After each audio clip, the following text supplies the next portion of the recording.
Morning. So one thing that I get asked pretty often for the past year is questions about our Horsch Avatar. So we've had this thing 1 year now, and I figured let's do a review on it. We've planted a crop, we've harvested a crop, and we've planted a wheat crop with it. So I have probably like 22 or 2300 acres on this machine now. So I've got a decent amount of time in it. Enough time that I think we can do a review on it and have a fairly decently informed opinion on it.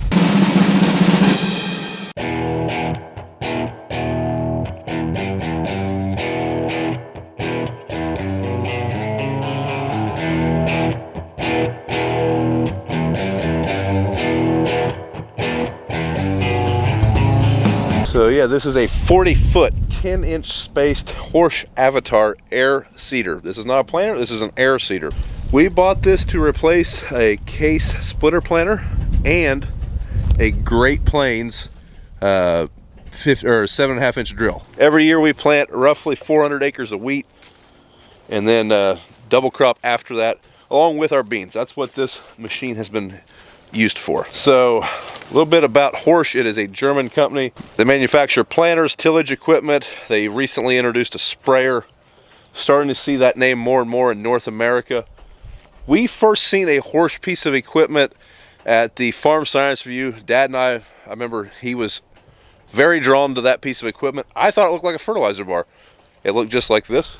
Basically same setup as this. It was not an Avatar though. It was their corn planter version, which I believe is on the same frame, but I mean, it's a corn planter. You have row units with meters on them. But that was the first electric drive planter we had ever seen. Just couldn't get over how simple it looked. There wasn't lines everywhere. It was just very clean. I believe that this is also very clean. Disregard how dirty it is. That's why we're reviewing it now. We're going to be cleaning this thing up and unhooking it pretty soon, and it might happen while I'm going. I'm getting ready to go on a trip to Fargo, North Dakota, so I wanted to do this before I left. But anyways, there's not a lot of clutter. Everything's really simple out here. This is a single disc machine on the drill, so there's only one disc. There's a gauge wheel. You got this packing wheel that you can adjust the depths, or you can take it off, and then you got your closing wheel. Down here we have the shovel right here, and the seeds coming in right down there. Pretty simple. But anyways, that was the first time we ever saw a Horsch, and didn't think much of it, didn't see many of them. There just wasn't many around. We were very intrigued though, and then started seeing the Horsch Joker tillage equipment, started seeing that showing up more and more.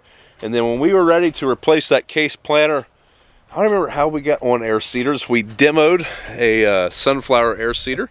It did not come in 40 foot though. I think that might have been what kind of spurred us that direction. We were wanting to replace our Great Plains drill and thought maybe we could replace 2 planters with 1. So here we are. I believe the first Avatar we seen was probably, I'm gonna guess we seen it at a farm show. I can't remember now. Once again, we liked how simple it was. One nice thing, I mean, you're holding 160 units of seed. You have a weight transfer system. And there's a lot of things that were very attractive to us right off the rip. So like I said, this is an air seeder and not a planter. So one thing that is different about that, this is my first air seeder that we've owned. You have a meter there and a meter there. You don't have meters out there on the rows like you would on a planter. A little bit different. And there's a little bit of things you have to keep in mind when you switch to an air seeder. For example, this is one of the things I don't particularly like about the Avatar. Whenever you cross into a planted section of the field, so let's say I was planting this field we're standing in here. Let's say I planted my ends first, and then I had my swath control on, so I'm coming back in here, getting ready to turn around. The planter and this will shut off. That way you're not spreading extra seed. You're not planting on ground you've already planted. Well, with an air seeder, when it shuts off, that meter shuts off, but there's still seed in all those tubes coming up to this tower. Like, air is just being blown through here. So there's still seed in here, and it's getting blown out, and it's going to take a few seconds for that tube to clear out, all those air tubes. I just didn't even think about that, but there is a setting in the monitor, in the Agulator monitor that we're running this through, called the look ahead setting. I think that thing was originally set to like 1 second. Not near enough. I think I've got it set to like 5.5 seconds. That's pretty accurate that way. But one thing that sucks about that is also speed determined. So you're measuring time. Well, how much ground you covered in that time. So you got to be kind of consistent when you come into a headlands is what I'm getting at. First few fields, well, I didn't know this. We ended up with some blank spaces where the planter either shut off too early or too late, and we never noticed it in time. That was kind of, you know, first year growing pains. We got those all worked out, so that is no longer an issue anymore. Now, one other thing I dislike about this machine, when you turn, these wheels out here on the end, they're kind of aggressive. When you turn, they are digging, they're scooting, and they kind of mound the ground up a little bit. So what I did, we have all of our field boundaries saved in an ag leader. I planned my ends last. So I would turn on in the ag leader monitor my headlands management, basically 120 feet from the measured boundary that we've already measured. The planter would shut off, then I could plant my ends last. Wasn't that bad that way, but if I didn't do that, that would be kind of annoying. I mean, you're gonna mound the ground up pretty good when you turn. There's just no way around it. That's just kind of one of the drawbacks of this machine. Other drawbacks of this machine, I'm gonna try to say this the right way. We're just gonna step in the cab and maybe it'll make more sense to you there. But this is a data layering issue, which could probably easily be fixed with an update. But I haven't got that update yet, because it doesn't exist. All right, so I have the tractor shut off, but the, yeah, we're gonna need to turn it on. I thought maybe we would still be able to see our ISO screen. This is an ISO planner, so it can run on any monitor. We wanted to run it through an ag leader since everything on the farm's ag leader. But I could also run it through this monitor if I wanted to. Got on everything to load up here, but the main gist of what I was gonna say, those two tanks back there, you can plant them out individually. Meaning I can plant the front tank out, and then I can switch that monitor to start pulling seed out of the back tank. I really like that. That is awesome. I can plant two different varieties. I can have two different varieties on the planter.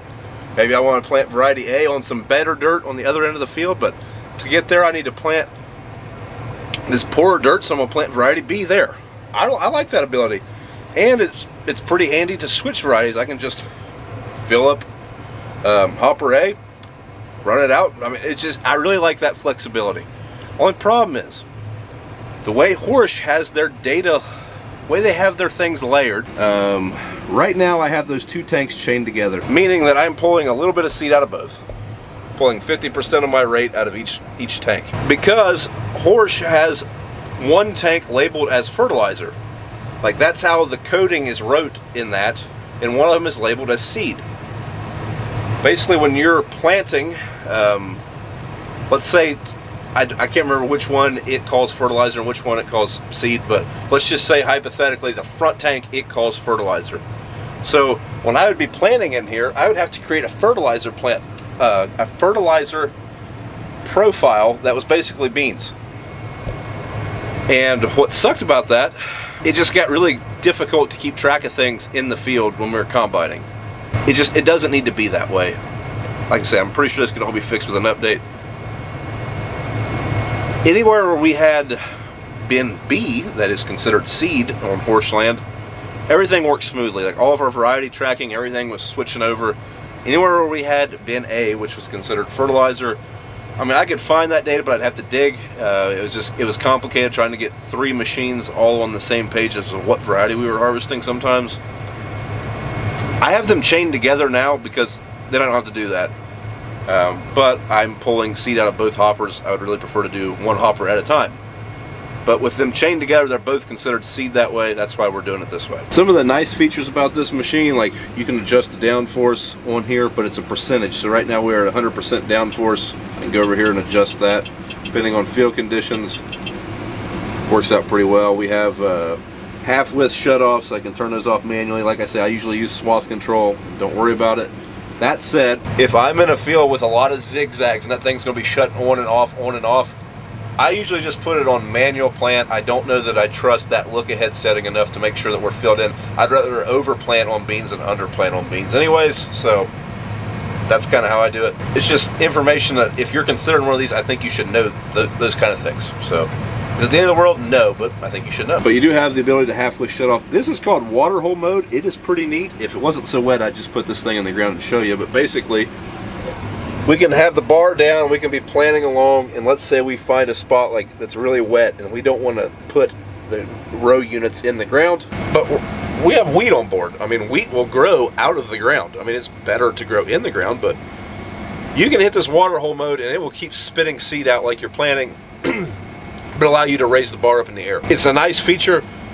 In all honesty, if it's too wet to plant, it's probably not going to grow anyways. But I mean, I've used it a couple times. It's kind of hit or miss whether it works or not. I mean, the feature does everything it's supposed to, but I mean, when I say whether it works or not, I mean, is any seed going to grow from there and be worth doing? Yeah, maybe. If nothing else, maybe we'll get some weed control. And then also scrolling over here on our screen, one thing about this, you have to calibrate your rate based on the density of your product. So every time that I switch a variety, I have to measure, do a weight calibration. Calibration is very simple. Just step out here and I'll show you what we do.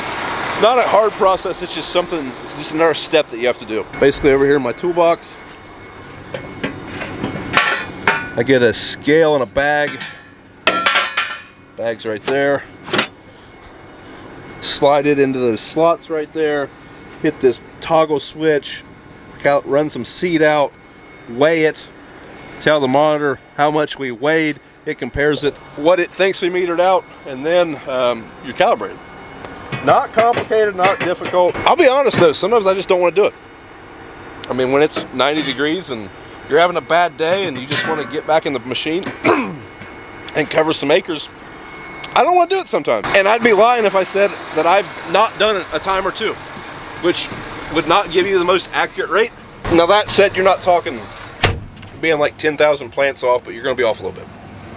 Try to do that every time we calibrate, or every time we switch variety. But like I say, it is pretty easy to do. You just put that in there and you're calibrated. But it's something you should know. One other thing to keep in mind, like I try to plant either 140 or 160,000 seeds per acre. That's what I've always planted. This being a 10-inch drill, I started planting 160. I started off at 140, which was my previous default rate when we were on 15.5. And Dad thought they were a little thin, so you know, population. But to get that number though, since you're planting in pounds, you're not planting in seed count like you would be in a planter. You have to have some information off the tag, like how many thousand seeds are in each pound of seed. That's all information that's on the seed tag. You just have to know that. So you have to take your, I always grab the seed tag or take a picture of it for each variety, and then I know what information I need to do to make the calculation, how many pounds I need to be planting per variety. So to fold it, you just click this button, click fold in, and it's basically very simple to fold. And this machine transports pretty narrow, which for an air seeder is kind of rare. Usually they're very wide and very tall. But this one transports at, I want to say it's 12 feet, 12.5 feet. I'm pretty sure those duals are set to straddle where the outside dual is, so that'd be 12.5 feet. Pretty narrow. It is a little tall. It's like 13.5. There's a few places we're very close on, but it so far it's worked out fine. Everybody always wants to know how fast can you plant with this machine. As fast as you can keep it in the ground, but for the most part, I ran 7.5 miles an hour, and that was pretty much always in worked ground. And we had a very good stand of beans. I thought they looked terrible at first. Well, that's because they're drilled beans. They're a little bit different looking than, you know, somewhat singulated planted 15-inch beans. I thought they looked terrible all year. I was ready to write this machine off, to be honest with you, a few times. Dad sprays everything. He told me they look great. Don't worry, it'll be fine. And when we got in the field and started harvesting, they looked great. You couldn't really see any thin spots. Everything looked fine. And I think our beans were on par with the beans of previous years, so no complaints there. One thing that is kind of crucial is getting this shovel adjusted. So I didn't realize this, but we were actually down here. After you break this machine in, you need to raise this whole assembly up. You want there to be a gap right here. Basically, we were out of tolerances there a little bit. Made that adjustment, and we were planting in some very hard dirt and getting in the ground really well. When we planted double crops, it had not rained in 3 weeks. It's extremely dry, extremely hard soil, and we had a good stand double crops. Our double crops averaged like 50 bushel this year. I want to say over by the river they averaged 52. Which is one of our best years of double crops overall. And this machine put them all on the ground, so can't complain there. Easy to adjust depth. I mean, that's all pretty standard stuff. Trying to think if there's anything else I can think of that I like, dislike. There's not markers, that's not an option, so that could be a deal breaker for some. Hasn't been an issue so far. The big hoppers are nice, you just want to make sure that you have a tender that can fill it. Ours will reach over that. We have a Underfirth 3755 XL, has a long auger. It reaches it just fine. No complaints there. Like I said, ISO screen. Doesn't require a lot of hydraulic pressure to run. I think like a 50-gallon tractor will run it just fine. I believe even like our 8400, our old 8400 John Deere would run this machine. Now we have had some issues with this machine already. This is the second fan. For whatever reason, the fan blades blew apart in the last one. I don't know why. It happened. Machine has ran fine since then. We had a potentiometer back here. Basically a wire was pinched and it was throwing a few things off kilter. Paul Martin came to fix that. Everything's been working fine ever since. There's workarounds on all of this though. Like when that wire was pinched, I was still able to use the machine. It just wasn't quite the way it was supposed to be, but everything was still usable. It never caused downtime, which it's nice to know that this machine was engineered with workarounds, ways to get around things like that. Overall, would I recommend this thing or would I buy it again? Yes, I would. It's simple, it's easy to use, there's not beeping all the time. It does use a blockage monitor, and there's sensors in that tank that tell you when it's about empty. Those sensors are extremely accurate, and the blockage sensors are right here. They work very well too. One other thing to keep in mind, though, let's say meter A plugs, meter B does not, and it keeps metering seed. You're going to be putting on a half rate, and you're not going to know it because your blockage monitors are still going to be picking up the acoustic sound of seed hitting them coming out of tank B. This goes back to one of the reasons why I like running the hoppers individually. I don't like that part, I guess, but I would still recommend this product.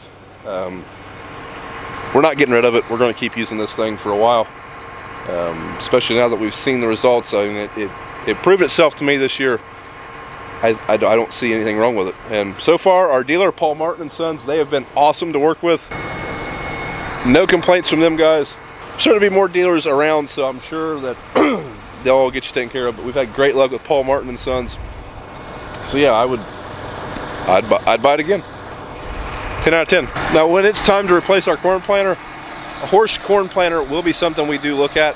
There's a lot of attractive features about it, but there's a lot of attractive features about mini corn planters. But yeah, there you go. There's a little bit of a review on this machine. Like I say, get asked periodically what I think about it, would I buy it again? So yeah, there you go. There's the answer. I would. If you have any more questions on the Avatar, drop them below, and leave us a thumbs up if you would, and also subscribe to the channel if you haven't, and we'll see you guys in the next video. Thanks for watching.